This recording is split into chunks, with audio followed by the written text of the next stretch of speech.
Gente, hoje é dia do contador de história. Eu estou de volta em outro cenário, no cenário da Ermida agora, né? E ao meu lado aqui, há alguns livros, como vocês podem ver aí em casa. E essa data, né, do contador de histórias, ela foi criada em 1991 na Suécia e tem como objetivo principal reunir os contadores e promover a prática no mundo todo. Olha que legal, né? E a importância da contação, gente, não é só em relação à construção, né, do texto, mas ainda de estímulos em relação à leitura e, claro, ao imaginário, né? Não importa se é criança, se é adulto, se é idoso, né? Quem não gosta de ouvir uma boa história? Eu gosto muito. E você aí de casa? Né? Quem já não atuou como um contador de histórias também, ao narrar, por exemplo, um acontecimento, né, numa roda ali de amigos, numa roda de bate-papo? Agora, algumas pessoas têm um dom especial, têm um diferencial, né? Elas prendem o espectador no momento ali da contação da história. E para falarmos mais sobre este assunto, nós estamos recebendo aqui hoje no estúdio o Paulo Fernandes, gente. O Paulo é formado em filosofia, teatro, pós-graduando também em direitos sociais e cidadania e é contador de histórias há 24 anos.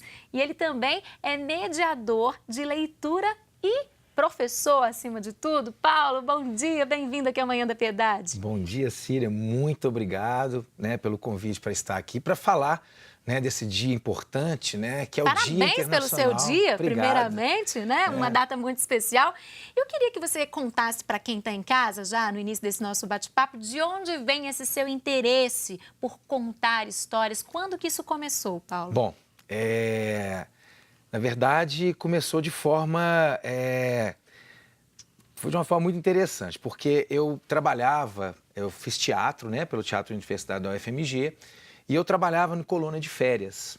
E certo dia, na colônia de férias, faltou uma pessoa que precisava ficar com as crianças, e o coordenador falou comigo assim, vai lá e conta uma história. Eu falei, como assim vai lá e conta uma história? Não preparei nada. Como vou contar uma história? Como que eu vou contar? Bate e aí, desespero. eram crianças de 4 a 6 anos. Eu entrei na sala, as crianças esperando, e eu criei uma história na hora. Inventou na hora? Inventei na hora uma história, as crianças gostaram. No outro dia, para minha surpresa, né, ele falou, olha, os meninos estão perguntando se você vai contar a história hoje. E aí eu comecei a contar a história a semana inteira na colônia de férias, eu contei a história.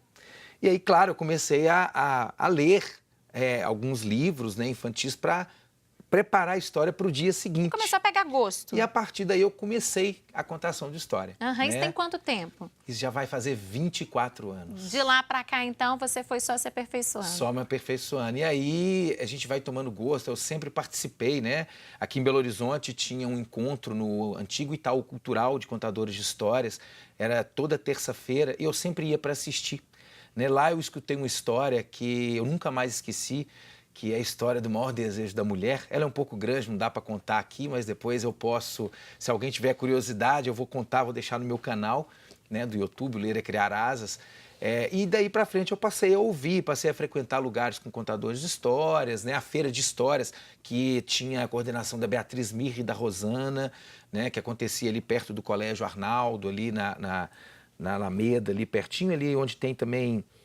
área hospitalar para baixo. Então eu comecei a contar, comecei a me aprimorar e nunca mais larguei. Eu falo que hoje, se alguém colocar um esparadrapo na minha boca e me prender, eu prefiro morrer. Não dá, eu gosto. E é um dom, né? É um dom, eu também acredito que é um dom. A gente vai desenvolvendo, mas acaba que... para algumas pessoas realmente é um dom, o dom da palavra, né? O dom de cativar levar, também de cativar outro, o né? ouvinte, né? Prender a atenção. Exatamente. Bom, aí você falou que você tem um canal no YouTube, você Isso. conta várias histórias. Fala um pouquinho pra gente do seu dia a dia, do dia a dia de um contador de histórias. Bom, meu canal no YouTube eu tenho ele há 4 anos. Surgiu, assim, a necessidade de... Eu acredito muito na literatura. Sim. Como uma possibilidade de transformação do sujeito e da sociedade. A literatura ela tem a capacidade de trabalhar a diversidade, né? A partir da literatura, a gente pode aprender a lidar com medos, com angústias, a gente pode aprender a lidar com sentimentos que, às vezes, no dia a dia é um pouco difícil. Por exemplo, a gente teve agora, recentemente, né, esse crime ambiental, né, lá em Brumadinho, teve de Mariana recentemente. Sim. E, às vezes, as crianças, né, para lidar com isso, às vezes a literatura ela contribui. né? A literatura ela pode ajudar a falar sobre o assunto, a elaborar melhor o assunto, A a entender entender também, né? melhor o que está acontecendo. E o canal surgiu de um desejo de levar até as pessoas, né, pais, mães, educadores, né, professores, professoras, dicas de leitura.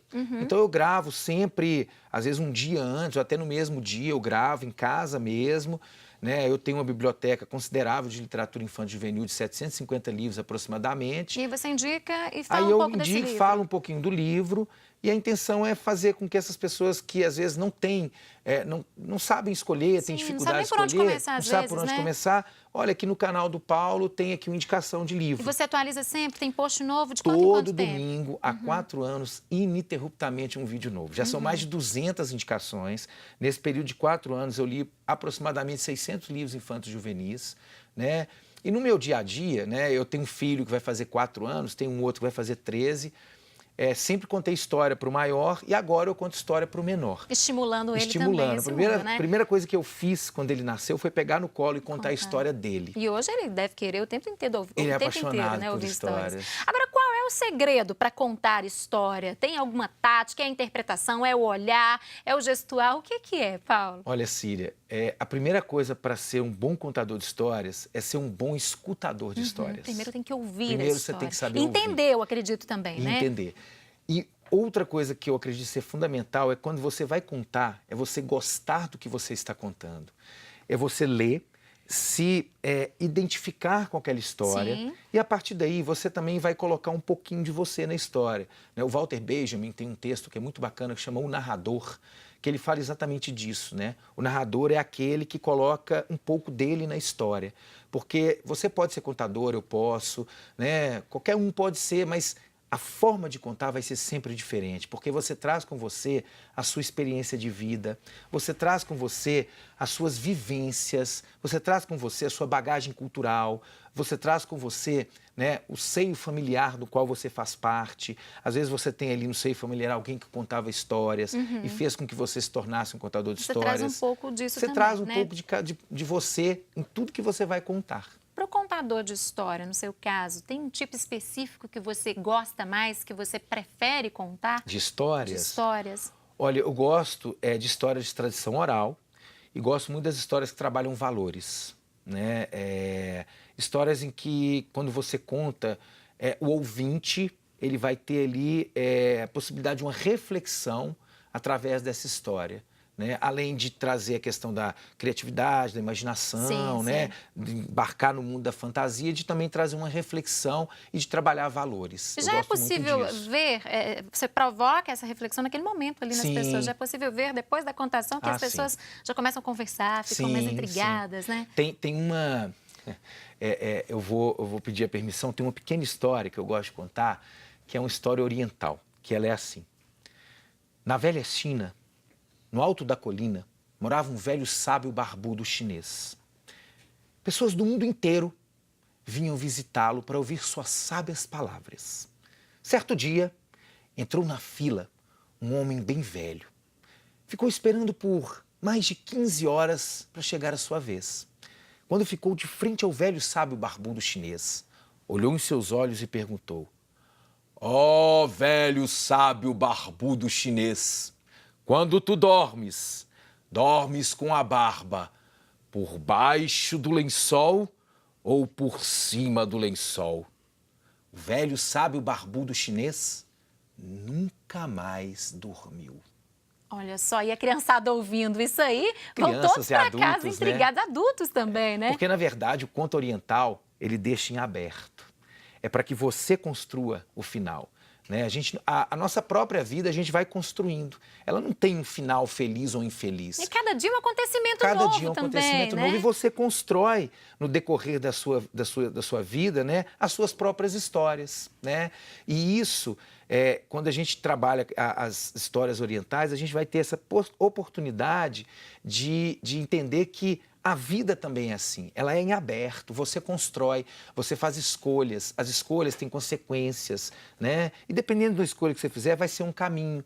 E não há que se arrepender desse caminho. Eu acho que todo caminho é válido e o que vale é você depois fazer a reflexão se valeu a pena ou não. Sim. E de repente, se quiser trocar, troca, não é problema. E as histórias, elas contribuem para que você possa fazer essas reflexões. Agora, faz a diferença contar a história para uma turma menor, para 10 pessoas, para uma multidão? Como que é essa sua experiência em relação ao público, ao espectador ali acompanhando a sua contação de histórias? Para mim, já teve uma época que eu senti essa diferença quando tinha uma pessoa, 2, 3 ou muitas. Hoje, eu me lembro muito quando eu tive um diretor de teatro, Fernando Mencarelli, ele dizia muito assim, não importa quantas pessoas têm te assistindo, faça o melhor que você puder, porque quem vai te assistir vai levar o melhor de você e vai recomendar ou não para que alguém te assista depois. Então, hoje eu encaro dessa forma, né? Independente da quantidade de pessoas. Se tiver uma pessoa me escutando, eu vou contar como se tivesse 1000. Se tiver você 1000, se prepara para isso também, me preparo para isso, exatamente. E esse preparo como que é? Olha, primeiro, né, ter o repertório, né? Conhecer as histórias que eu vou contar. Você já tem uma lista de histórias ou não? Você está sempre aberto ao novo? Eu sempre estou aberto ao novo e, além disso, Síria, eu faço assim, quando eu vou contar, às vezes você pensa assim, vou preparar essa história. Às vezes você chega ali para contar e você percebe que aquelas histórias não vão ser histórias que vão fazer sentido para aquele público. Então você tem que mudar na hora. Então você tem que ter sempre a carta na manga, né? Eu prefiro deixar em aberto, deixar preparado algumas histórias que eu vou contar, mas se precisar, na hora, mudar completamente aquilo que eu vou fazer. Já aconteceu isso comigo várias vezes. Isso deve acontecer muito, dependendo do público também, né? Exatamente. Bom, dá tempo, gente? Eu tenho uma pergunta de um telespectador. Próximo bloco, então, tem perguntas para você aqui responder aqui, pessoas que estão curiosas sobre essa arte de contar história, viu? Então, agora nós vamos a um rápido intervalo. Eu falo aqui, né? Vamos a um rápido intervalo e eu volto já com muito mais para você aqui no Manhã da Piedade.